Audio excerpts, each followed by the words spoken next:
narsa chuqur nafas olish, to'g'rimi? Chuqur nafas ol. Keyin hayotda ishongan odaming bormi? Ko'z oldingga keltir. U senga har doim ishonadi, to'g'rimi?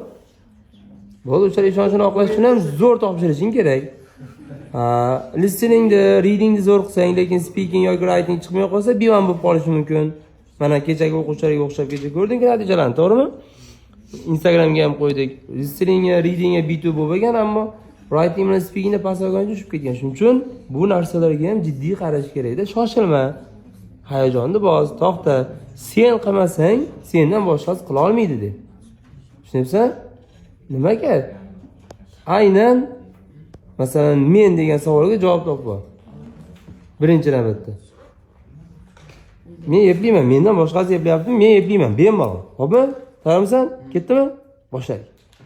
There are two pictures and I'm going to describe them. In the first picture I can see a man is walking at the nature with his dog. They look relaxed and calmful. A dog has color. The atmosphere looks peaceful and bright. In the second picture depicts there are two people and a lot of animals. They are looking for